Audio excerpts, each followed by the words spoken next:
Right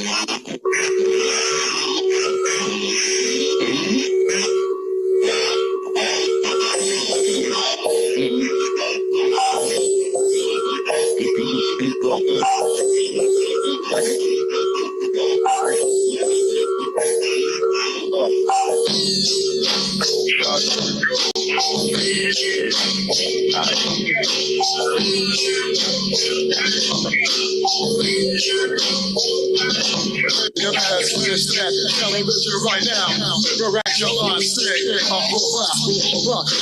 smash that microwave right now. Direct your bio. We are going to do something. We should do something.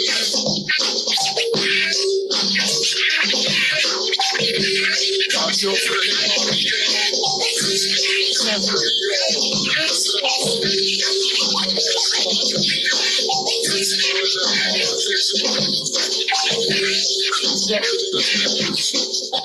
Greetings, bonjour.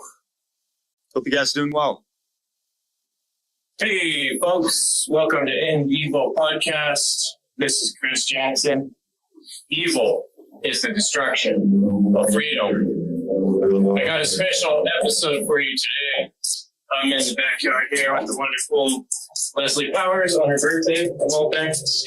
And we got the magical, wonderful Eric Arlicelli here with us visiting.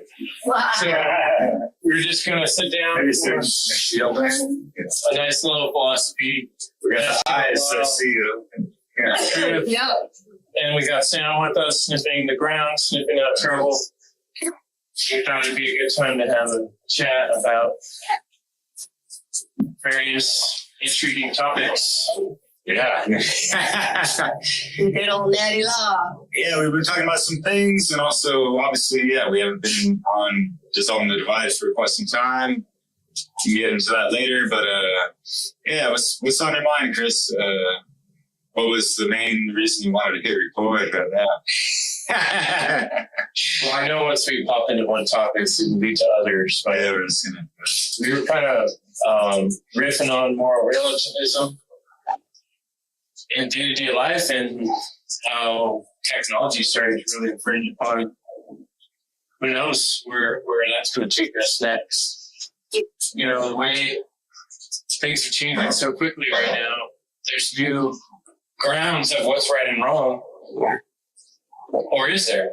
Is it all the same? And kind of in my mind, it's always all amounts to the same thing. But I loved your presentation about AI, artificial intelligence. On that Freedom Under Natural Law. Freedom Under Natural Law conference. So, which we're preparing for that 5th one coming up. February 20th. and it's online, so we're using the technology of online, the technology of our recording devices. But now that we're getting into starting to use a little bit of AI technology here and there, it brings up these questionable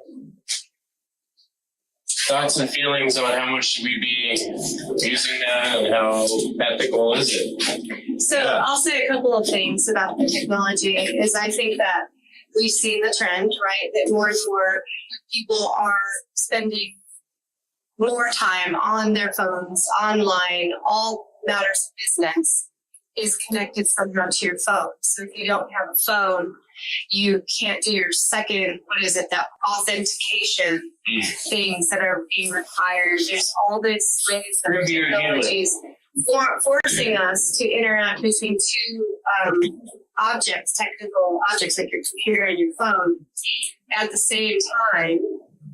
And then the whole password nightmare, right? So it's like whether you like it or not, you end up getting stuck spending an inordinate amount of time fucking around online. And it adds, to me, it adds a whole level of agitation and frustration because it's pulling me away from being really present in my home with my family. It adds it taxes me, right? So my patience goes down. And it's just pulling us away more and more from real life interactions, which I think is the answer. I think we need to pull away from so much of the online and go into in-person forums and community building activities. Yeah, and I'll just share something because I mentioned this to you. It was like yesterday, Leslie, on regards to just like the youth and this and that, and your observations. Because I've kind of noticed this as well, and just like thought about it, and it kind of clicked of how how the online sensation of all this instant information or instant gratification, especially catered towards the younger generation. Can have people in real life feeling that frustration just based off of little impatience of how it's not that instant gratification that you're getting on a digital scale, but it's not the same in real life and stuff. And so, and also with like conversations, like they don't get that instant gratification from getting their yes man, yes woman, or their blue thumbs and all that stuff. You know what I mean? Yeah. And there's just like things that cross my mind on that stuff, and yeah. I think it's really true that people want immediate answers. They text you, they think you should be online at that moment, and answer back. They get offended if it says it's read, but they don't not answered.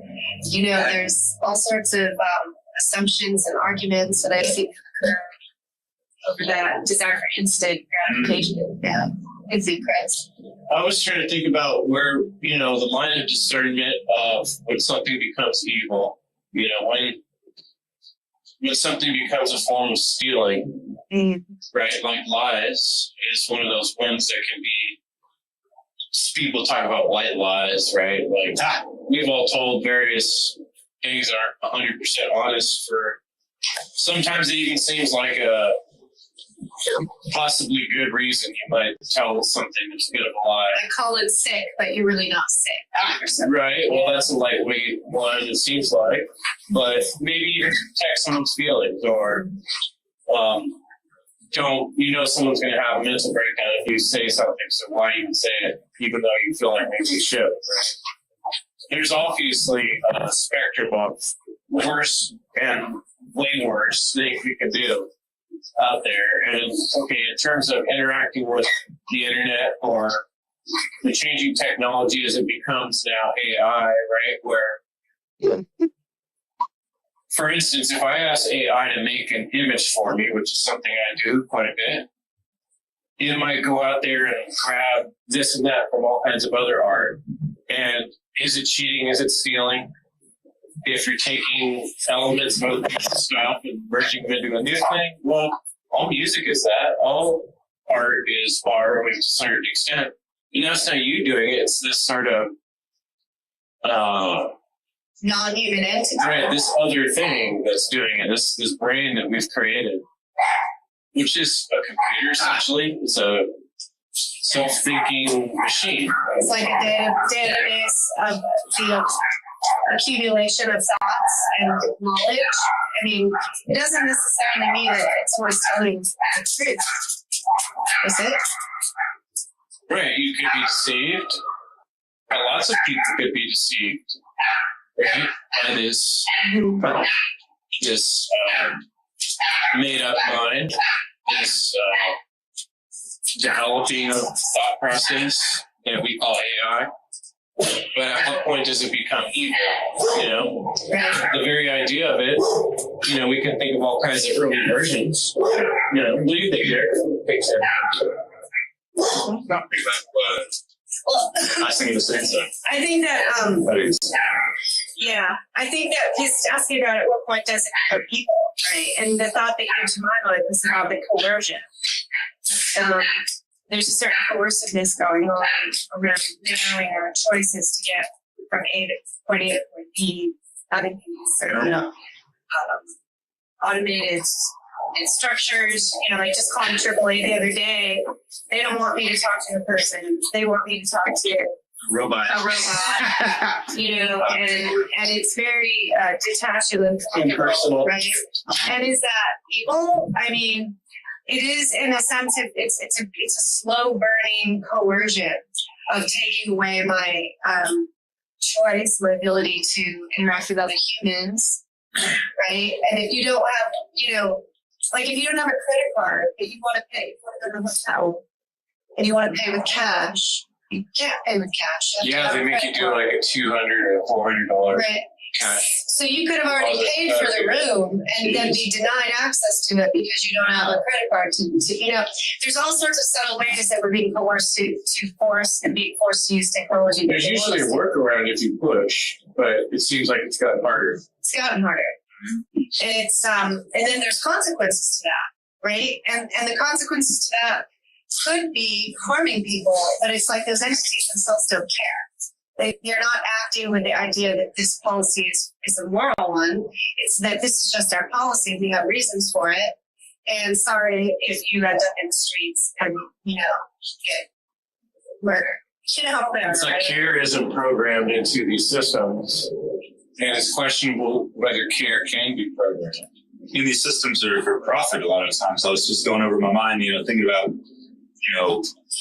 AAA, for example, from a business perspective, they're looking to, cut down costs in certain ways. So the automated teleprompter thing, whatever, especially initially, instead of having like an operator and all that stuff, and like having like 1,900 operators across the nation and all that stuff. So I get that to a degree, but at the same time, businesses do pay attention, especially in America, to customer service. And, a lot of people don't like this automated crap and like the digital dialing maze that we got to go through with our fingers to like, oh yeah, well, this number, okay, and this and that. Like if we talked to an operator, it would have been done like a lot sooner and this and that, a lot less annoying. Something a little bit of an exception. It's telling you to push this for push number 1 if this is your issue, push number 2 if this is your issue. You're like, well, my issue's not on that list of numbers, so I'm over here just yelling, operator, give me a person, hitting 0 over and over. Because it's like, all those numbers don't even address what I want to talk about. Right. And sometimes the links they send you don't work, and it's you can get tangled up in wasting time. And to me, that is stealing. They don't care about They're stealing my time. Because my time is valuable, and my time is not being considered. And that's part of the frustration. It's what feels very wrong about a lot of it. And it's. Yeah, going back to the question, is it wrong or like coercive really just because a business wants to change some of the way it functions and interacts with its customers and this and that? Not necessarily. Yeah. So, but at the same time, it's like we see the patterns of things shifting towards more of the digitization and automation and all these things, right? No, it's not by coincidence. Yeah. It's not. There's a always why I save money about it either. There's a certain spirit of in my mind, of the magic of life. We keep veering more to the artificial, and man-made is one thing, but when everything around us becomes man-made products, and that's all we're dealing in day to day, we've somehow become completely disconnected from non-man-made things. And there's so much magic and communication of realization of what is divine and what is beautiful and what is true law that is built into that system, our interaction with the natural environment systems. It's so interrupted at this point, from everything from the weather to how you get your food to how hot or cold it is and the structures you're living in, when the sun's hitting your face and what wavelengths of light at what times of day, all these factors are really truncating your ability to connect with the natural flow. And that is a robbery for, when you think about generations of children being born basically in a rat fucking maze. Well, indoors, instead of with technology. What God and the universe fucking created as the learning environment. The other piece is the question is, what is the effect on humans, especially children, of interacting mostly with machines? And so they took these monkeys that were newborn baby monkeys, and they had one group in the experiment that they took away the mother, but they just put like a non-animate feeding source. And the animals that didn't have the mother, the body, the comfort, the presence, the touch, they were a failure to thrive, no matter how much food they had. They were emotionally, physically, and psychologically being thwarted in their development. So I think that there's going to be a long, slow impact to the negative around our social, emotional, and psychological health because of the disconnection from other human beings. Because we need to be interacting with other human beings in order to learn how to, well, there's all sorts of, I think, connections energetically and, emotionally, socially that are very important to our mind, body, and spirit. It isn't easy to measure sometimes. But then there's also the communication skills, conflict resolution skills, the problem solving skills, the writing skills, all of the skills that now are being taken away from humans. The humility skills. Yeah. And so where are we going to be left? Humility will start with you. Wow, that's a new Hugh to be that looked up Hugh. I bet you has to do with dirt too. And who is who's responsible? Who's responsible for this? For where this goes. Well, that was my other question that was occurring to me is like, let's say you do say that, okay, the way things are going is too far, too gone. It's getting unethical, even evil at certain aspects when you consider where AI is going to go in its natural progression without a conscience creating this fake being. It's like creating a Frankenstein. So let's say you do reject that idea and concept and you don't want to go with the rest of society. How would you even fight it? Because so many things that we do already tie us in, like having to have certain licenses or insurance or things just to operate. It's kind of like that AI is going to be integrated in all those things within a short amount of time from where we're at. How would you even, I guess just like anything else we do, progressively any way you can, how would you even resist the rise of technology, at this point, even if you did disagree with that ethic? Well, Derek Rose talks about that in his conscious resistance work, and he has strategies around that, around growing our own food, unschooling or disconnecting from the school system, finding alternatives to banks and the money system, maybe crypto, accounts and things like that. Really, there's certain temptations around, conveniences. And it's very hard to work through and be super strict to say no to certain things. But the more we say no to, the less we're feeding the beast, the more we're able to hold on to an alternative way of life that's quickly becoming extinct, like using cash. Mm-hmm. Mind if I share a story real quick? I got a haircut for the first time in like 3 years. I've been cutting my hair myself. I go to this one place, there's some cool Vietnamese one, and I was chatting with her. It was just like such a free flow. Like that day whisked away so magically. And just chatting with her for it felt like 5 minutes. And like my hair was already done. I'm like, wait, we're done already? Like, what the hell? But one of the things we talked about was, I mentioned something about, because she's like, oh, like, you're trying to take our jobs from us, you're cutting your own hair. Because I told her, like, yeah, and this is the first time, the last time I had my hair cut, it was with you guys, several years ago and all that stuff. Anyways, that kind of segued into, a topic of like AI. Because I saw a commercial like the other day, previously, them talking about like, AI can't take this job. AI can't do this, And so I was like, reiterating that to her, and was like, hey, I can't do your job, so don't worry about me, because I still want to respect, that human interaction. It's like cool to just like talk to someone and stuff. And she lived in Italy, I'm in France, and so it's like, political dance, and other things. I was talking to somebody the other day about his prediction of AI, and he said, well, any job that isn't involve your physical body, like you're lifting, moving, cutting, is at risk of being lost to the AI. And I'm a even those jobs, because look at the technology that already exists. So but even like as a psychotherapist, right now people are turning to AI to be like therapists. especially when they can't afford going to get therapy. They're just talking to like a being identity. Yeah. And and they get, I mean, it's not all bad because they are getting, educated feedback and learning about themselves. And it's available any time of the day at night, They have to wait till their appointment time. But I will say that you could do that, but you're still going to miss something from the actual human because those machines, they can't read all of your, I don't know. I think there's going to be a limitation that's ultimately going to be felt. Totally, yeah.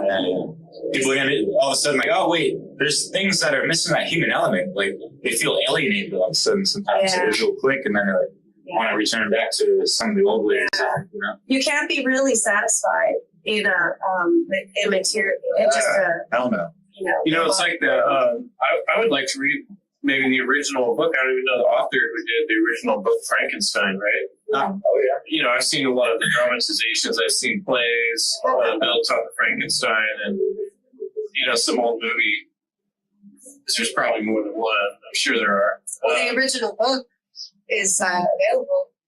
It would be good to listen to because I feel like it's a very good allegory for what we kind of all know deep down is the truth. It's like the same thing in Jurassic Park, right? You create a monster, you create a situation where a monster can grow out of control and it turns into this thing that eats you, or even the Little Shop of Horrors, this plant that you're feeding humans to. It starts with little drops of blood, you're giving up your essence of your body to this thing, it's sucking your blood and then increasingly you got to feed it other beings. And it's the same thing with a corporation. It's the same thing with a lot of things we use. I've even thought about simple things as laundry machines and dryers and dishwashers. Like there was this whole phenomenon in the early 20s, 30s, 40s, whatever years when they were like, oh, we're going to have time-saving devices. And you guys don't have to work so much, right? But then we have to work more to earn the money to get the time-saving devices, to get the power the house, to run all the time-saving devices, and that costs all the time. Otherwise, we would have just been hanging out outside, washing our clothes in the freaking river together, and we would have been chatting and all this stuff. Very fulfilled. Yeah. Instead, we're not connected to nature, and our nervous we're like on a whip and a chain and carrying our ball around trying to make enough money to pay for all these time-saving devices. Yeah. But we see people together in volume-mass, but they're not like chatting it up because they're just on the phone, like, you know what I mean? So I was just going to say, the lifestyle that this is leading us to is dysregulating in our nervous system. And it's also we're exposed to all of these electronic frequencies, EMFs, and often are inside more, or we're even like the way your spine changes by looking down at the phone. Like chiropractors hate that. There's so many like subtle impacts that are changing the human being in a way if we don't. They can take us even more away from being human fully if we're not careful. So it's like, how do we have to combat that by putting our feet in the grass and interacting with nature, like you were saying, and interacting with humans and going inward for our answers.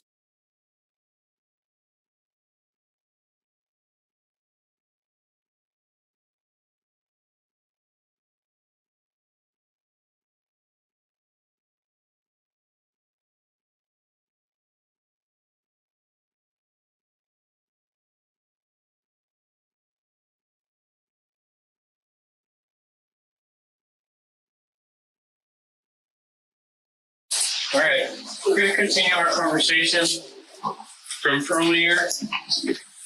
We're talking about AI, technology, morality, and how that all weaves together. And we had some device trouble running out of batteries and such, or storage space, something like that. On 2 devices. Yeah, multiple times. We lost some significant portion of our Oh, yeah.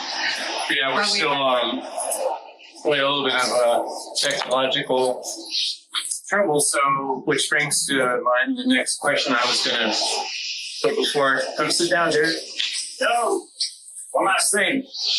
What's not technical is this book written by Chris, published this year. Check it out, yeah. Yeah. Hope it changed my life. Thank you so much for giving me guys. I appreciate it. Yeah. Good book to check out on this topic. I'm just using it to hold my notes. So technology, AI, instead of, we can just go on all night bitching about AI and how much it's going to be evil, it's going to fuck up. How much time you waste. But we shouldn't do it, right? Which is, it seems like those things aren't true. Like, come on, humanity, what are we doing here? This is a crazy idea. This is Frankenstein. That being said, in all practical terms, what do we do in our practical life? How does this connect to natural law? Those are the way I'd like to go with the couple. Yeah. I'll start out by saying I think one of our goals is to have inner monarchy.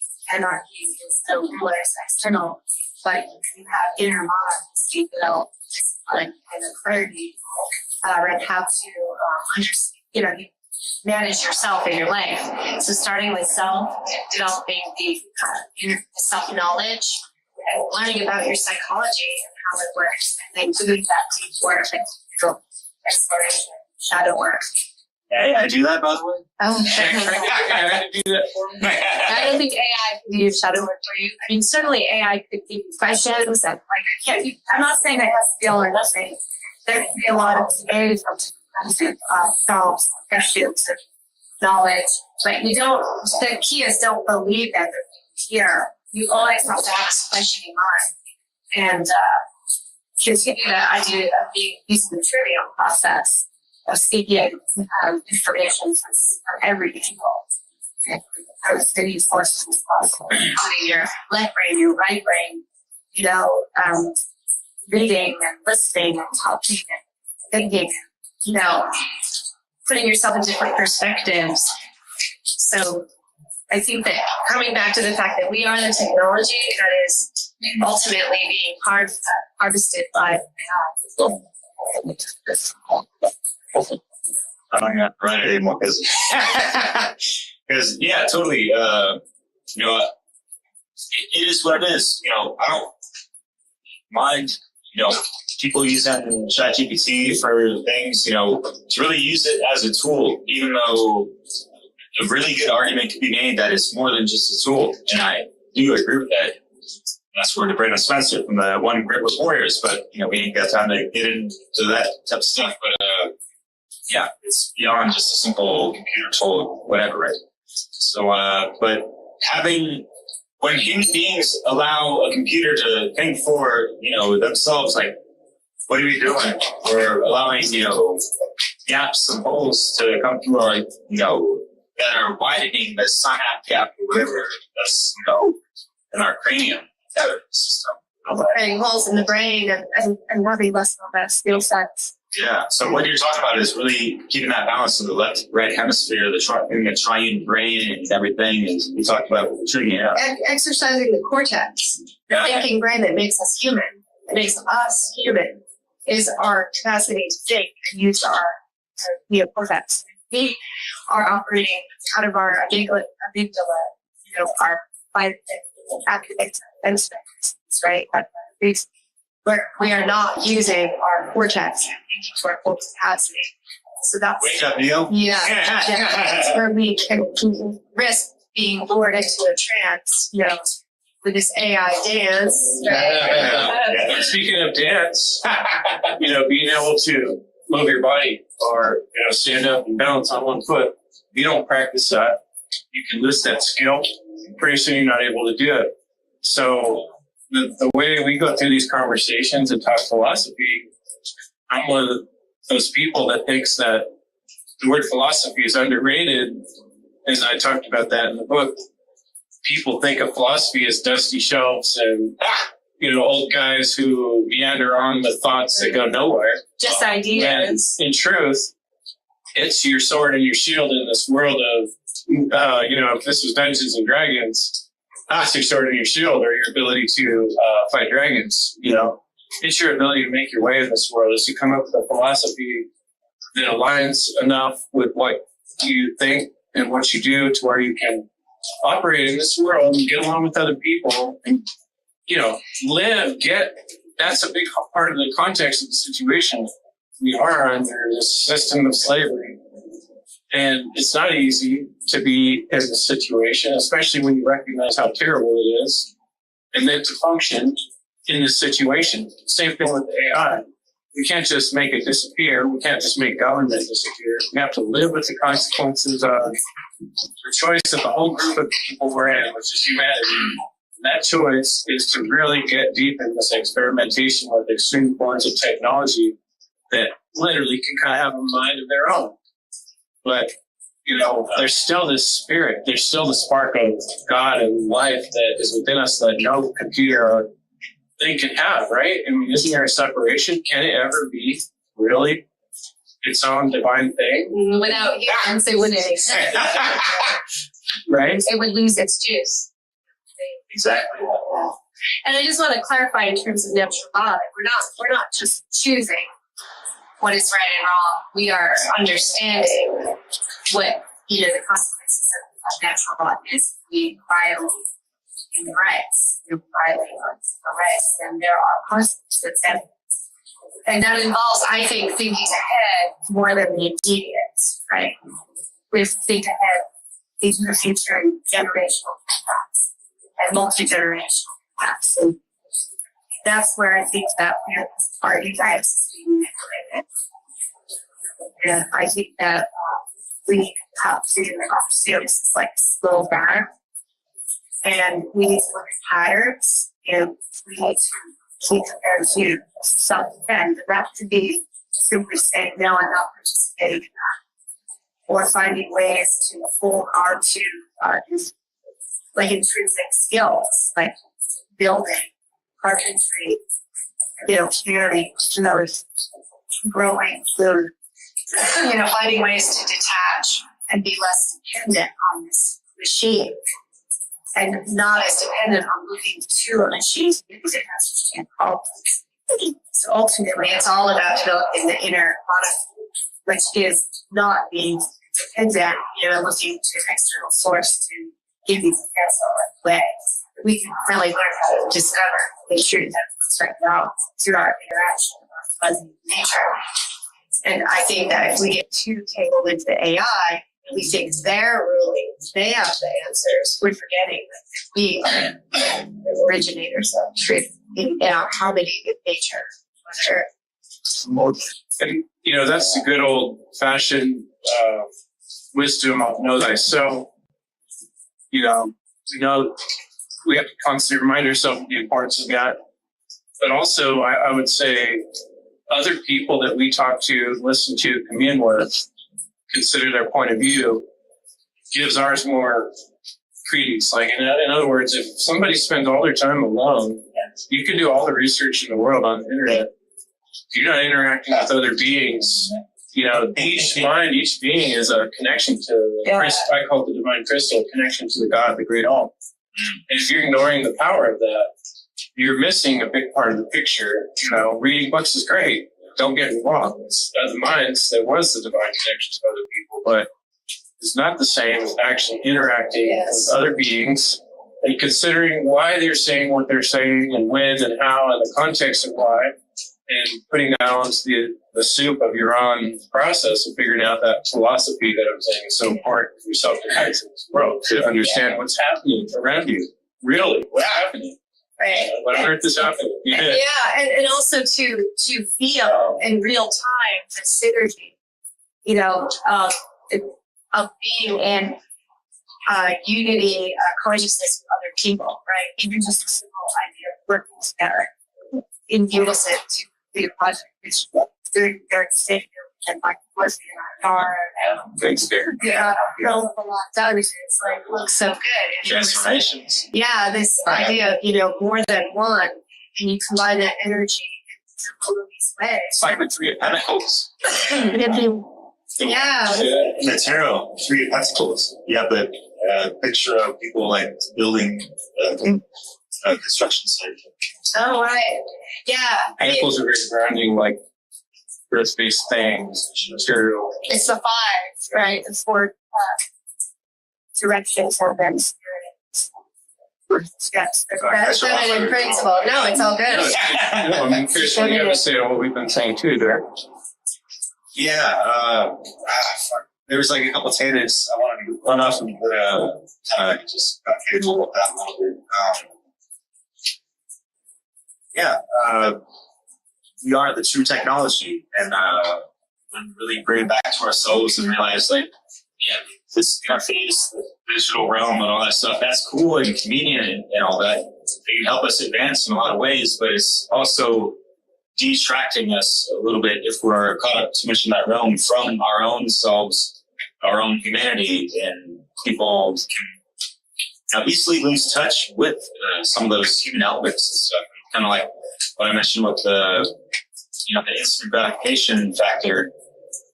It's like when you interact with people, I think that's why people are so easily offended or whatever, because, they can't just, easily ignore or block someone online like they can on social media and stuff. They actually have to hear someone face to face, eye to eye with, someone. So are they going to be a faker, or are they going to be authentic? Are they going to be the real authentic individual, the real AI, or be an artificial idiot? They're like to actually manage your nervous system in real time with the energetics of human contact, where you have to actually have someone looking at you and you see yourself. There's all different dynamics that happen as they grow us from being in person. One thing that's come to mind is setting boundaries. Like that's been one of the more difficult things in my lifetime that I've had to learn to experience. Is like in relationships with various people, you have to find that part of yourself that can set boundaries on what's okay with you and what's not, and what you're willing to do and what you're not. And that's a hard thing to learn in life, but to speak up for yourself if you're someone who's quiet, or if you're overbearing personality, to learn to throttle back. And going through those processes takes trial and error. In real life, I was just studying if you're not real life, how it is through practice, basically, real life practice, facing the fear, facing something that is that it changes, that it rebirths, right? And it scribbles. The whole nervous system changes. And so our ability to have it be balanced and within ourselves grows, our resilience grows. We have to, kind of sharpen the sword. Practice. Yeah. Practice makes perfect, or, close to it, and like just like open communication and having that patience and all that stuff with whoever, especially if you're in a relationship, friendship, and all that stuff. Like a lot of my friends, they're all in the spectrum, not like autism or whatever, but, the polarized divides of why, right? And, it's like people are kind of conditioned the texting, this and that, and like emojis and this and that. In real life, you can't emoji your way out of a conversation, right? Body language is one thing. And I think like people that are like so focused on like communication on their digital, they're not really hopefully proper. Like, they're not any of the social cues, and stuff. So like they're kind of awkward in real life. So all of a sudden you have like all these symptoms of, health issues and gender dysphoria, or whatever the fuck they feed us through these, programmed narratives and shit. So, I was thinking earlier today about the skull vibration and the energetics. It's a presence song, I think. Yeah, I don't know. But there's an energetic mastery here. We talk about emotions and the ability to navigate social stressors and stuff, solve problems in that. When you don't look to this external, thing to solve your problem, and you have to figure things out in real time with people. There's not knowledge, having knowledge of energetic principles and sound principles are tools, our power. That's pretty much being withheld from us. That was one of the things I realized when my sound presentation, my music presentation was there's all this knowledge, this really profound And it's important to understanding ourselves in our power and how we can dance with our reality in the world. But we are being held ignorant of it. Yes. And yeah, totally limited, and it's applied, and it's not considered real medicine. And I think that's on purpose because all of humanity really understood that. Really powerful. Yeah, they could read themselves, they could read the room better, you know, honestly. As you were speaking too, I was hearing the wind speaking up. Speaking of vibration and sound, and Mother Nature's confirmation again, my friend. Mother Nature's confirmation, exclamation, because part of the reason we're sitting out here is like, you know, we created this spot to be, and I like to hang out outside as much as I can. And I would say, as far as the takeaways of this talk, or something someone listening might want to consider, we're suggesting, more time having actual discussions with real people whenever possible, soul nourishing. And it helps you just on your own discernment when you learn the context of what other people think on various things. The more you do that, the more exercise you get. Like I was saying, you learn to be more balanced in your thinking. But by spending more time outdoors and the vibration of sound of wind or nature, that's going to bring you closer to the divine and the feelings of your body. Yeah. A place of peace and be able to accept truth and be able to work through, you know. Yeah, well said, friends. I think that's a good place to. We got to go to a funnel conference right now. And we're going to go have a meeting time. Thank you, everybody, for listening. Yeah,